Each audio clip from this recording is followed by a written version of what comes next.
Un épisode spécialement dédié aux plus jeunes.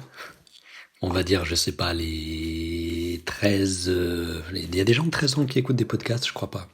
Disons les 15, 15-25 ans peut-être, voilà. Mais même, je dirais 15-20 ans, mais voilà. Dans ces eaux-là, la rétention séminale pour les jeunes de 15-25 ans, disons. Pour moi, les suggestions sont les mêmes, c'est-à-dire de faire de son mieux pour transcender l'instinct sexuel et ne plus être esclave du désir. Évidemment, quand on est jeune, c'est plus difficile parce qu'on est au top de notre forme sexuelle et c'est là que l'instinct est. Bah déjà, il s'est réveillé il n'y a pas très longtemps.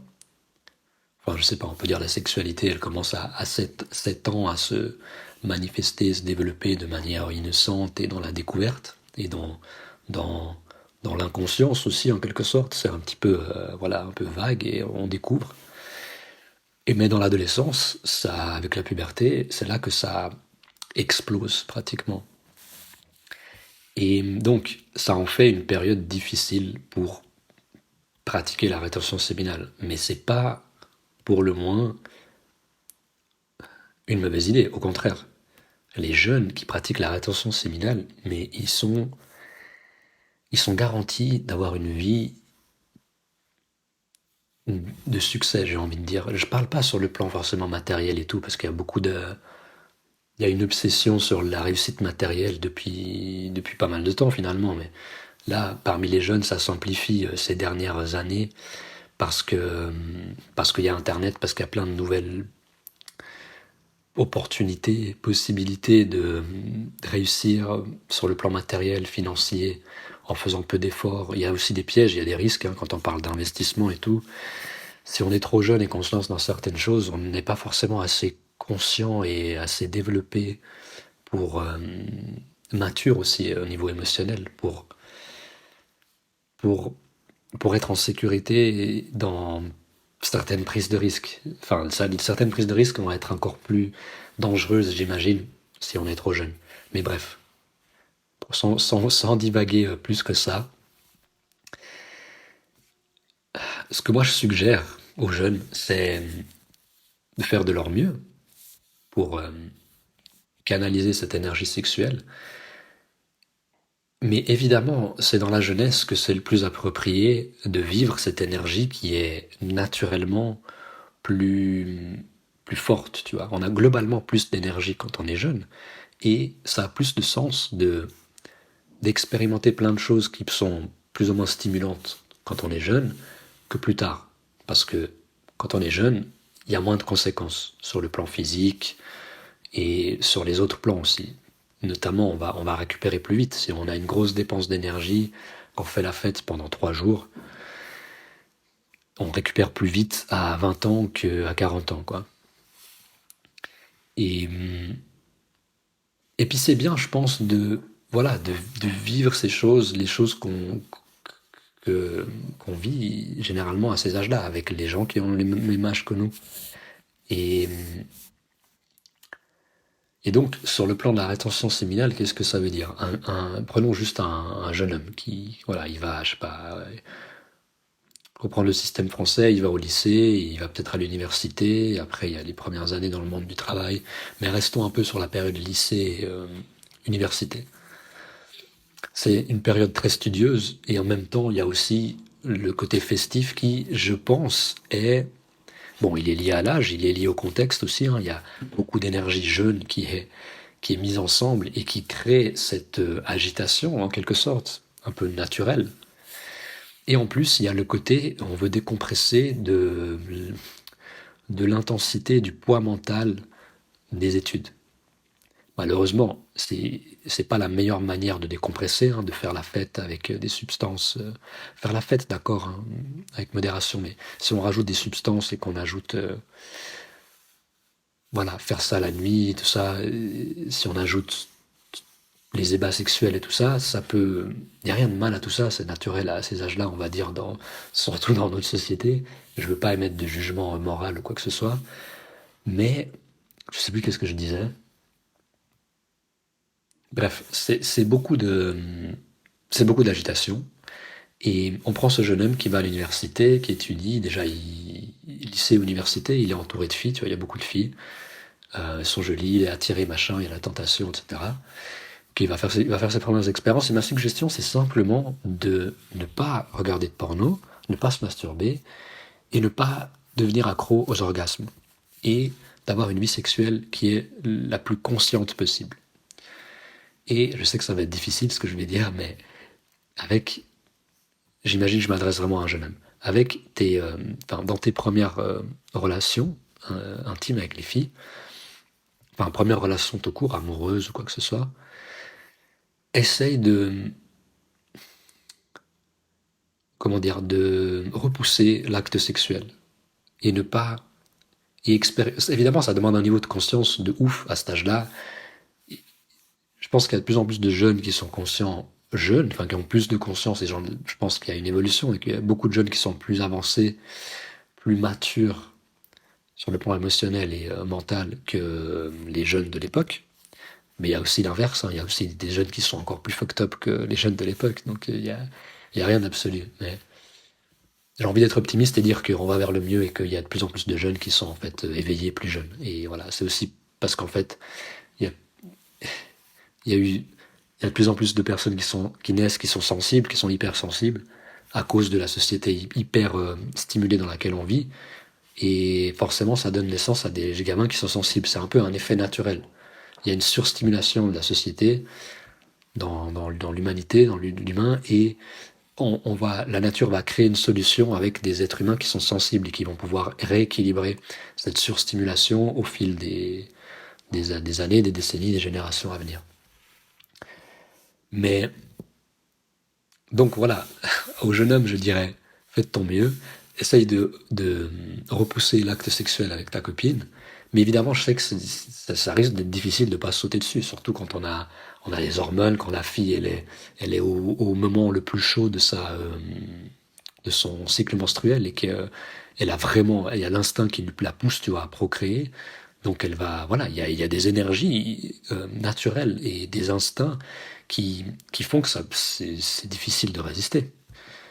Mais voilà, faites tes expériences. Aux jeunes, j'ai dit faites vos expériences, mais essayez d'être le plus conscient possible pendant que vous faites vos expériences. Et profitez de la jeunesse pour brûler vos désirs aussi, tant que ça fait de mal à personne, y compris vous-même. Testez, vous avez envie de tester des substances, vous avez envie de tester l'alcool. J'ai pas envie de dire de pas le faire. Évidemment, aux gens qui sont vraiment sensibles, hypersensibles, je recommande de faire très attention avec les substances stimulantes, quelles qu'elles soient légales ou pas. Mais ça change quoi que je le dise?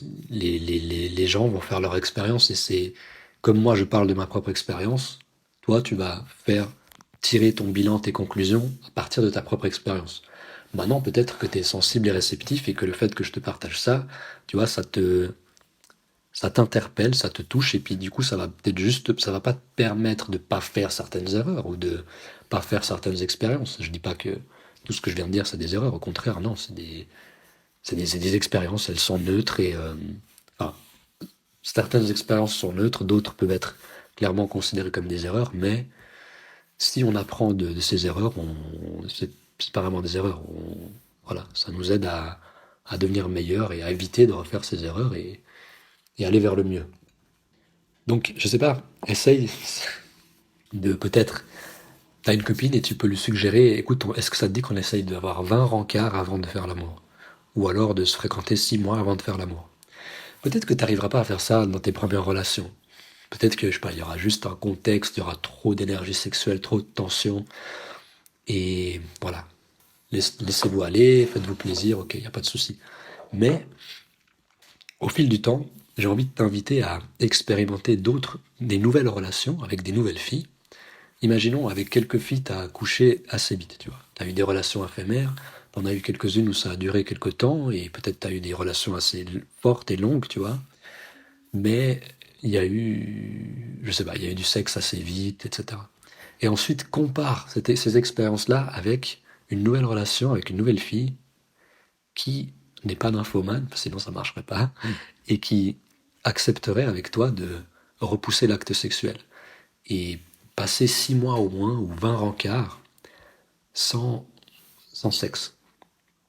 Et potentiellement sans alimenter le désir sexuel, ou en tout cas pas trop, parce qu'après ça risque de devenir juste très, très, très difficile à gérer, et vous êtes surexcité, et, et en fait ça atteint votre système nerveux, puis c'est pas très agréable. Ça peut avoir voilà, d'autres conséquences sur le reste de votre vie, si vous êtes juste du coup trop nerveux à cause de ça, et que voilà, vous retenez de faire l'amour, mais en fait vous êtes trop excité à chaque fois.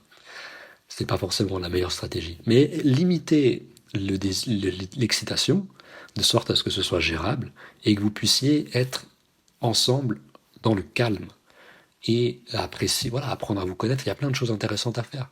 Vous pouvez être intime, échanger votre énergie juste en vous regardant dans les yeux, en, en, en partageant des trucs intimes et vulnérables, en partageant, je sais pas, certaines activités, et peut-être en ayant un projet créatif ensemble, ça peut être super intéressant.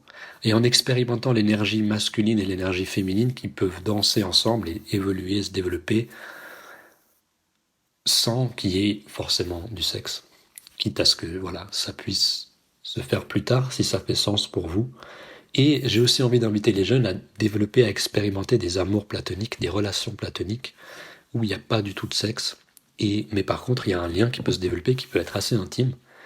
C'est à chacun de voir quelle est la limite. Hein. Est-ce que, je sais pas, est-ce qu'on peut s'embrasser? Est-ce qu'on peut se faire des massages? C'est pas à moi de dire quelles sont les règles de ta relation platonique. Mais c'est des idées que j'ai envie de semer parce que ça existe, mais c'est pas vraiment mis en avant. Ça a l'air assez rare. Et, et je pense qu'il y a beaucoup de gens qui le vivent, mais qui le vivent tellement naturellement qu'ils pensent même pas à partager ça autour d'eux, tu vois. Ils ont des relations platoniques, ils ont des amitiés, des mecs qui ont des amitiés avec des femmes, et, et c'est tellement naturel pour eux, tu vois, qu'ils ne sont pas en train de créer du contenu ou d'en parler autour d'eux pour promouvoir des relations platoniques ou les amitiés hommes-femmes. Et en fait, on reste dans une ignorance où la plupart des gens pensent que c'est impossible d'avoir des amitiés hommes-femmes et qu'ils n'ont même pas idée que des relations platoniques sont possibles et quels sont les intérêts, les bénéfices de ce genre de relations. Voilà. C'est à peu près tout ce que j'avais envie de dire. Et voilà, encore une fois, pour les jeunes, la recommandation générale, c'est comme pour tout le monde en fait, c'est de faire attention à ne pas vivre une vie qui est trop agitée, qui est trop basée sur la stimulation, et d'apprendre à se calmer, à se détendre, à cultiver le calme, parce que ça va vous donner, ça va être plus facile du coup plus tard en grandissant de maintenir en fait un style de vie qui est plutôt calme, contrairement au style de vie agité, excité, qui a l'air de prédominer pas seulement les jeunes, mais l'humanité en général. Là, on parle surtout de l'Occident, les pays, les endroits, les milieux urbains où c'est vraiment occidentalisé, avec une mentalité, un style de vie très occidental. Et oui, voilà, ce sera plus facile plus tard. Et en fait, vous aurez, si tu commences à faire ça jeune, en fait, ça veut pas dire, tu vois, encore une fois, je te dis pas qu'il faut vivre comme un moine à partir de 15 ans déjà. Non, c'est juste d'être conscient de ces choses et d'avoir une bonne balance, tu vois, un bon équilibre. Voilà, je pensais aussi recommander, par exemple, je te dis, si tu as vraiment envie d'expérimenter la vie festive dans ta jeunesse, avec, je sais pas, les fêtes universitaires, etc., c'est le meilleur moment. Et, je sais pas, limite-toi peut-être, est-ce que tu arrives à te limiter à une fois par semaine, une sortie par semaine, tu vois. Ou limite, t'as un petit peu de dire, ok, tout est permis tant que je fais de mal à personne et ni à moi-même. Et, et voilà. Et ensuite, tu vois, ça peut être assez équilibré, je pense, si c'est seulement une fois par semaine, voire moins, hein. À chacun de voir qu'est-ce qui est gérable selon ton énergie, selon tes préférences, et simplement d'expérimenter des activités qui sont calmes et d'apprendre à cultiver, d'une part aussi l'attention, le attention span plus long, c'est-à-dire d'être capable de se focaliser sur une seule tâche pendant plus longtemps, avec quoi que ce soit, qui t'attire et qui n'est pas trop stimulant. Justement, les jeux vidéo, c'est pas un bon exemple. Mais peut-être la lecture ou un projet créatif, faire de la musique, ce genre de choses, ou écrire. Et comment cultiver le calme? C'est un peu freestyle cette fin d'épisode. Ça peut être l'écriture, l'introspection, faire du journaling, comme je l'ai dit. En fait, je le répète du coup, mais une activité créative, jouer d'un instrument, composer de la musique, la MAO, avoir une chaîne YouTube, faire des vidéos, tu vois, ce genre de choses, en faisant attention à pas tomber dans un truc vraiment trop stimulant. Faire de la musique, de la MAO, ça peut aussi devenir trop stimulant, tu vois. Si t'écoutes avec ton casque à plein volume, ou même des haut-parleurs, mais voilà, t'es à plein volume et tu travailles 5 heures par jour sur la musique, selon comment tu le fais, ça peut être trop intense aussi et devenir overstimulant et devenir un problème potentiellement. Mais voilà, cultive le calme dès que possible dans ta vie et, et apprends à contrebalancer les moments d'intensité avec un retour au calme. Et ça te permet, même si tu dis oui, mais moi en fait j'ai trop d'énergie, je peux faire la fête pendant une semaine, il n'y a pas de problème. Puis après, en 2 jours, j'ai récupéré. C'est pas une raison pour le faire parce que tu risques de créer une addiction à l'overstimulation et au fil des années, ça risque donc de devenir une addiction et d'être de plus en plus difficile d'avoir une vie équilibrée, tu vois. Et bref, fais ton expérience. Dis-moi ce que t'en penses. Est-ce que ça te plaît? Ça t'a plu cet épisode? Rejoins le groupe Discord, lâche des commentaires sur YouTube, lâche des questions, suggestions de prochaines vidéos dans Discord ou par email. Il y a un lien vers mon site où il y a un formulaire pour poser des questions de manière anonyme ou alors tu me laisses ton email si tu as envie que je te réponde directement. Sinon, j'en ferai peut-être une vidéo. Et j'offre des consultations privées. Et je suis en train d'écrire un livre sur transcender l'instinct sexuel. Ça parle aussi de tous ces trucs que je viens de parler là, l'overstimulation, de la société qui est trop agitée et l'impact que ça a sur nous, comment remédier, etc. Sur ce, prends soin de toi, préserve ton énergie et à bientôt.